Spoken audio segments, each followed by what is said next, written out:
جنہوں نے کہا کہ اگلی صف میں نماز پڑھنے کا ثواب اتنا ہے کہ اگر کسی کو پتا چل جائے کہ پہلی صف کا ثواب کتنا ہے تو لوگ لڑنے لگیں گے،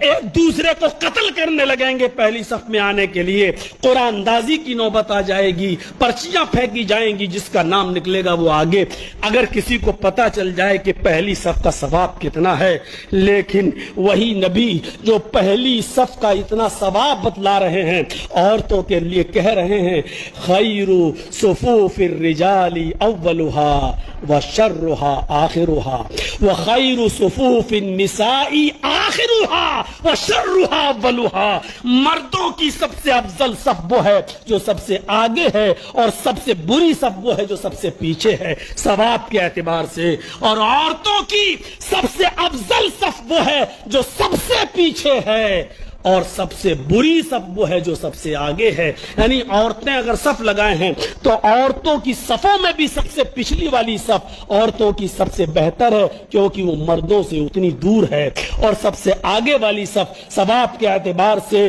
میرے بھائیو بری صف ہے، کیونکہ وہ مردوں سے قریب ہو رہی ہے۔ اللہ کے رسول نے عورتوں کی پچھلی صف کو سب سے افضل قرار دیا، یہ صرف عورتوں کی شرم و حیا کے تعلق سے، تاکہ مردوں اور عورتوں میں دوری رہے۔ میرے پیارے ساتھیوں غور کرو، جو نماز کے اندر بھی عورتوں کی پچھلی صف کو سب سے بہتر بتلا رہا ہو،